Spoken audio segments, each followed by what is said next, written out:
Good morning, girls. I hope you're all doing well today. Today we have a very important topic to talk about, something that many of you may have heard about or will experience soon. We're going to talk about something called menstruation. Can anyone tell me what they know about menstruation? Is it when girls bleed? That's right. Menstruation is when girls bleed from a part of their bodies called the vagina.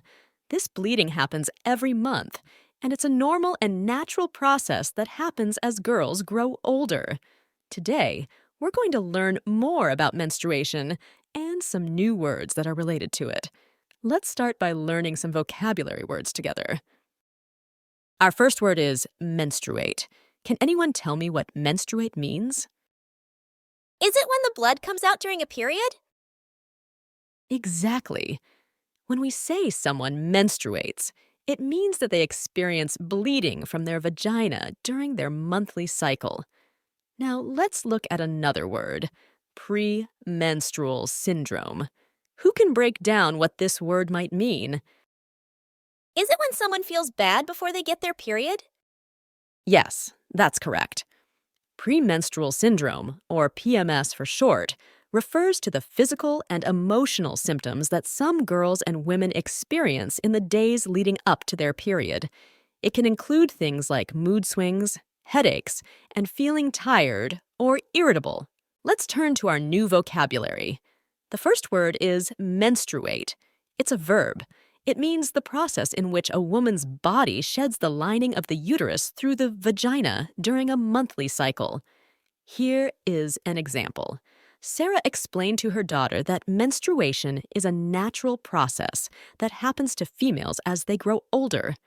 Next, premenstrual syndrome. It's a noun. It means a group of physical and emotional symptoms that occur in the days leading up to menstruation.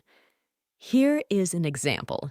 Jane experiences mood swings and headaches as part of her premenstrual syndrome, but she finds that regular exercise helps alleviate some of her discomfort. Hormones, it's a noun. It means chemical substances produced by glands in the body that regulate various bodily functions. Here is an example. During puberty, hormonal changes can cause both physical and emotional changes in adolescence. Cramps, it's a noun. It means painful contractions of the muscles, often experienced by women during menstruation. Here is an example. Emma felt relieved when her cramps eased after taking a warm bath and using a heating pad. Uterus? It's a noun. It means the organ in a woman's body where a fertilized egg implants and develops into a fetus during pregnancy. Here is an example. The doctor explained that the uterus expands during pregnancy to accommodate the growing baby. Grouchy. It's an adjective. It means irritable or easily annoyed. Here's an example. Lisa's brother becomes grouchy when he's hungry and hasn't eaten for a while. Edgy. It's an adjective. It means nervous, irritable, or on edge. Here is an example. Max felt edgy before his big presentation, but taking deep breaths helped him relax. Pretzels, it's a noun. It means crunchy, twisted snacks often made from dough and salted. Here is an example. At the party, the children enjoyed munching on pretzels while playing games. Veggies, it's a noun. It means informal term for vegetables. Here is an example. Sarah's mom always encourages her to eat her veggies to stay healthy and strong. Crooked, it's an adjective. It means bent or twisted out of shape. Here is an example. The old tree had a crooked trunk that leaned slightly to one side. Tampon, it's a noun. It means a feminine hygiene product used to absorb menstrual blood.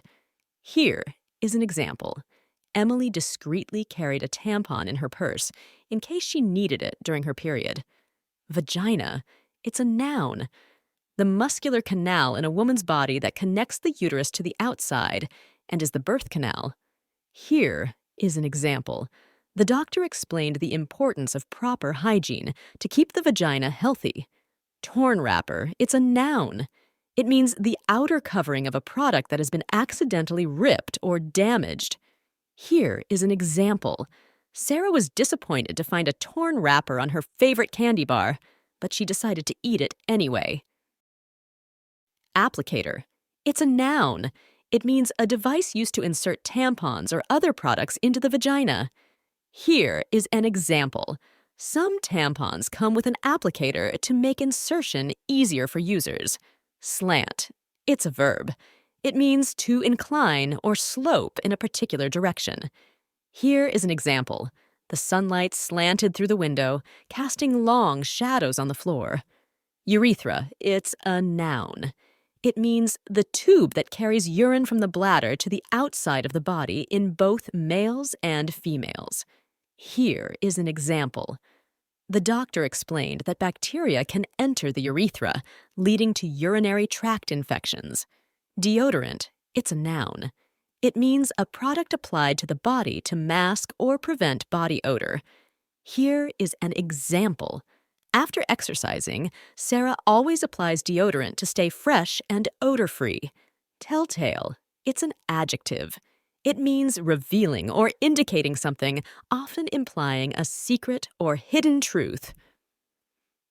Here is an example. The telltale signs of exhaustion were evident in Mary's dark circles and droopy eyes. All right, great job, everyone. Now that we've learned some new words, we're going to dive deeper into understanding menstruation and what it means for our bodies. Period. Getting your period. There are probably no other words that will make you feel as excited, scared, or just plain confused. The basic facts. So, what's a period anyway?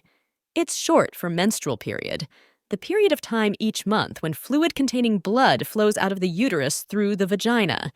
The amount is small, only 4 to 6 tablespoons. This flow usually lasts 2 to 8 days. Some girls have a menstrual period every 25 days. Other girls get them up to 40 days apart. All are normal. When you first start getting your period, though, the length of time between each period and number of days the blood flow lasts may change from 1 month to the next. After a while, your periods will get more regular. At first, the idea of getting periods may seem, well, gross. But periods are a sign that your body is healthy and working properly. It's preparing to do the grown-up work of having a baby someday. Every month, your body practices for this by building a nest, a place for a baby to grow inside your uterus. The nest is a lining of blood and other fluid that builds up on the uterus walls. Because there's no baby, the lining is shed and you have a period.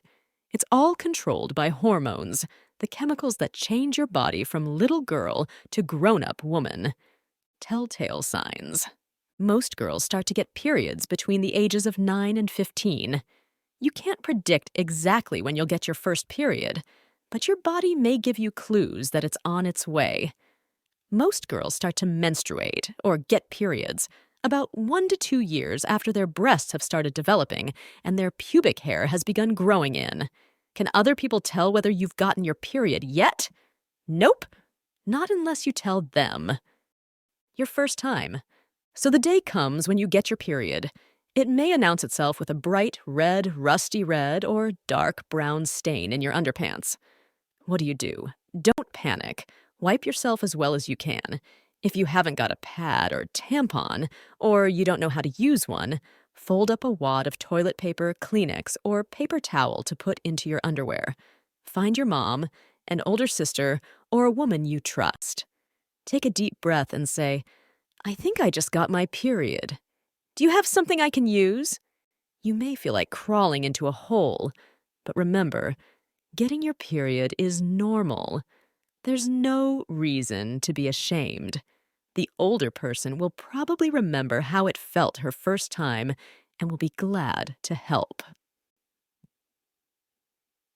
Buying supplies. Deciding which feminine hygiene products to use can seem overwhelming at first, but your choices are actually pretty simple: pads or tampons. Pads fit into the crotch of your underpants and are made of layers of absorbent material that collect blood as it leaves your body. Tampons are inserted into the vagina and absorb the blood before it leaves your body. Both come in a variety of shapes, sizes, and absorbencies. You'll probably need to experiment to find what works best for you, depending on the activities you do and whether your blood flow is light or heavy. You may want to keep different products on hand for different days of the month and types of activities. Scented versus unscented. Most pads and tampons are available in both deodorant and non-deodorant versions. Deodorant products have perfumes and other chemicals to fight odor caused by fluids and moisture trapped in the pad or tampon, but they can also irritate skin and cause allergic reactions.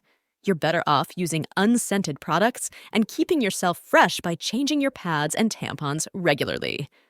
When to change? It's a good idea to replace your pad or tampon every 2 to 4 hours to prevent leaks and odor. If you have to go to the bathroom in the meantime, you can hold the string of the tampon out of the way so it doesn't get wet. Never leave a tampon in place for more than 8 hours. You could get a serious infection called toxic shock syndrome. At night, use a pad. Change pads right before you go to bed and again first thing in the morning. What to do with the used one? Whether you're at home or away, be sure to dispose of your used pads, tampons, applicators, and outer wrappings appropriately. This means wrapping pads in toilet paper and placing them in the nearest wastebasket.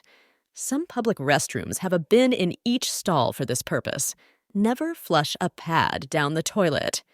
Tampons can usually be flushed, but not all applicators. Check to see if the box says flushable applicators. If not, wrap the applicator in toilet paper and throw it out. Is it over yet? Once your periods become regular, which usually happens within 1 to 2 years, they should last about the same length of time each month. You'll be able to tell when your period is winding down because the flow is usually heaviest in the beginning or middle and then starts to trickle off toward the end.